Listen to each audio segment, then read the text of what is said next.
In the name of the Father, the Son, and the Holy Spirit. Amen. In 1373, a 30-year-old woman lay dying in Norwich. A parish priest came to visit her, carrying the processional cross from the church. He encouraged her to look on the face of Christ who had died for her. What followed for Julian, an anchorite or hermit, was a series of revelations or showings about God. Miraculously, she recovered from her illness, and she reflected on the visions which she had received on her sickbed for the rest of her life. Now, Julian lived a long time ago, and we know very little about her.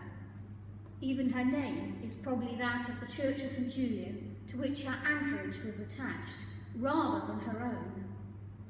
But her dedicated life of prayer and praise speaks strikingly to us today. How? Well, Julian's revelations of divine love came in the context of a life lived under the shadow of the Black Death, which afflicted Norwich in 1348 and twice again in the 1360s. This pandemic was unimaginably worse even than the one we are currently experiencing. It claimed the lives of at least 40% of the British population. When Julian tells us that Christ's message is love, then she is not speaking complacently from the position of someone who has no experience of pain or grief or fear. Her prayers of contemplation and adoration are not platitudes. One of the great insights of Julian's visions was the infinite tenderness of God, whom she compared to a loving mother into whose arms we run. Julian's understanding of God as mother, which has made her increasingly popular and respected as an early feminist theologian, also makes her an appropriate figure with which to start this sermon on Mothering Sunday. What does the contemplative prayer life of Julian and other Christian contemplatives have to teach us? Some Christians find the idea of contemplative prayer rather alarming and indeed even suspect. They may think that it is some sort of weird Eastern religious practice, or that it is intended only for a few chosen souls, spiritual athletes, or saintly mystics. In fact, there is a long tradition of Christian contemplative prayer stretching back to the early church, and it is apparent in all Christian denominations. This is something to which every Christian is called, and which quite a lot of people may practice without even realising that they are doing it. One of my favourite stories is about a 19th century French priest whose ministry was in a little country village near Lyon called Ars.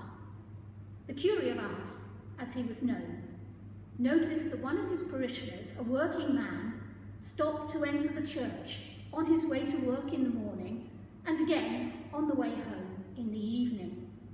He followed him in one day and found him sitting in one of the pews, looking up towards the altar. "What are you doing?" he asked when the parishioner got up to leave. The man replied, "I look at him, and he looks at me." It would be difficult to find a better definition of contemplative prayer, the mutual and loving regard of the human soul and God. We look at God, and he looks at us. Simple. But simple does not mean easy. When you begin this form of prayer, the usual advice is to find somewhere quiet and to sit or kneel or even lie down in a way which you find comfortable. Next, you shall begin to listen to your own breathing as you calm yourself down and centre yourself. Almost immediately, though, I find the following sorts of things going through my mind. That boiler is making a very peculiar noise. Have I put washing up liquid on the shopping list? Is Michael's birthday this week or next week? Have I turned off my mobile phone? Sounds like an ice cream van. Ice cream. This sort of internal dialogue goes on pretty much all the time in our heads, and it's very hard to switch it off. This is why quite a lot of practitioners of meditative or contemplative prayer suggest the use of something to help you focus your attention on, or at least towards, God. Some people use an image, whether external or internal. Others use a short verse or a prayer of some sort. I like to think of the focus as a door, something that helps me shut out the distractions, but which opens inwards towards God. Quite often I use a verse from the Bible, such as, I am the vine, you are the branches, or come Lord Jesus, come.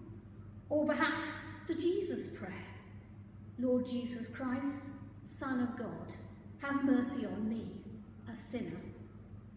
Or perhaps some lines from the Lord's Prayer. Some people hold a little wooden cross in their hands, or sing a simple chant, or focus on the beauty of a flower. The 17th century French monk, Brother Lawrence, was drawn deeply into a life of prayer simply through contemplating a tree in winter and reflecting that come springtime it would burst into leaf and flower. It may be that the blossom trees outside our church are currently an inspiration for you. The focus is helpful, but often you find another set of questions surfacing in your mind. Am I doing this properly? I bet I look like a right turnip doing this. Why is nothing happening? How boring is this? And where is God? Why am I wasting my time lolling around like this, when I could be out there saving the world, or at least cooking dinner? This is frankly self-indulgent. At the moment, you may find yourself adding, what is the point of this, when the whole world is falling apart around us? These are all very natural responses. The answer to the first question is perhaps that there is no right or wrong way, just the way itself. Perhaps I do look like a turnip, but after all, who cares? Generally, I try to move my attention away from myself and back towards the focus, towards God. What about the second question? Well, it is also the case with contemplative prayer that absolutely nothing may be seen to be happening, and sometimes we find ourselves feeling really bored. In our society, we're used to a high level of stimulation and almost constant noise, so it's actually rather hard and even quite scary for us to slow down and settle into silence. What exactly is going to happen, we ask? And what if absolutely nothing happens? We've gone to all this trouble and effort. Surely the least God can do is turn up and do something pretty spectacular, like juggling some angels perhaps, or providing a heavenly firework display. And yes, the temptation is there to get up and do something more obviously useful. But remember the story of Martha and Mary. Martha was not praised for cooking the dinner, although no doubt everyone was happy to eat it. It was Mary who sat and looked at and listened to Christ who got the gold merit mark. Personally, I think there is a bit of a problem with the way we tend to read this story, though. We see it as an either-or situation. In fact, we are called to be both Mary and Martha, to discern when prayer and contemplation is called for, and when action and service is required. Some of the greatest contemplatives of all were simultaneously profoundly active and practical people. Think of Catherine of Siena, Teresa of Avila, Dorothy Day, or Mother Teresa. As it's Mothering Sunday, I'm going for an all-female lineup here.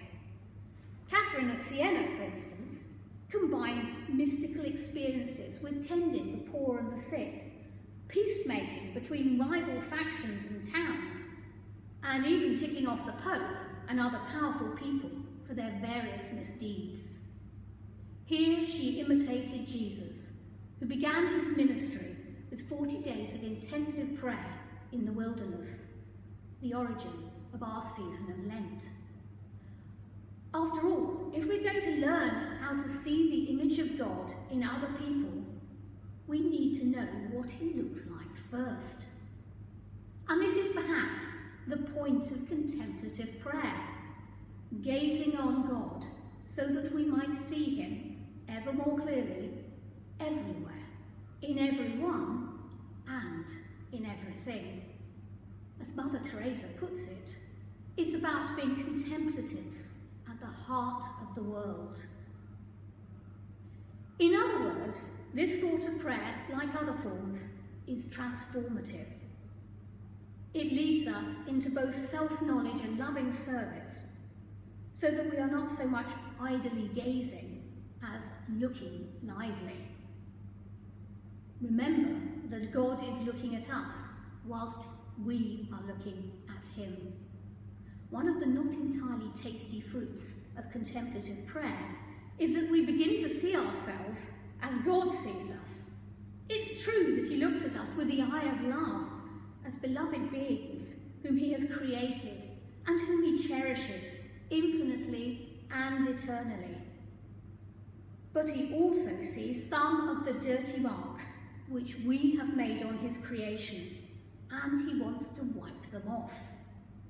As the wonderful passage from our reading from John's Gospel reminds us, the Helper, the Comforter, whom Christ sends us, the Holy Spirit, is also the Spirit of truth, who will abide in us and change us. The more we come to know God, as we gaze on him with unveiled faces, the more we come to know ourselves and to be transformed into his likeness with ever-increasing glory, as Paul puts it in today's reading from 2 Corinthians. What does contemplation feel like if it's going well, if it's working? I can only speak for myself, and when it is going well for me, it feels like sitting in a sunbeam or being caught up in a long, beautiful, resonant musical note. Pete Greig suggests that it is like being utterly absorbed in an engrossing film.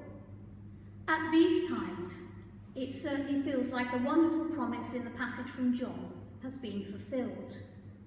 He who loves me will be loved by my Father, and I too will love him and show myself to him. Some translations read at this point that the Father and Son will make their home in us, which I think is even better. It makes it even clearer that this is the deepest and most intimate of encounters with God, a state of communion in which we have moved from being focused on ourselves to being utterly immersed in God. Pete Greig describes it as moving from the me and God stage through the God and me stage to the just God stage. However, this communion doesn't always happen, and I suspect that God is equally pleased with us when we spend our entire time in contemplative prayer, desperately trying to keep our attention on him. You may remember Pete in the video on adoration telling us that even the great Teresa of Avila sometimes found herself sneaking a look at her hourglass to see if her period of prayer was up. I think that my hourglass is running out now, so to conclude, prayers of contemplation and adoration are central, I think, to the Christian's life of prayer, because at these moments we go beyond the shopping lists of petition and intercession, vital though these requests are, to fulfill the central purpose for which we are made, to glorify and to glory in God. As C.S. Lewis puts it, in commanding us to praise him, God is inviting us to enjoy him.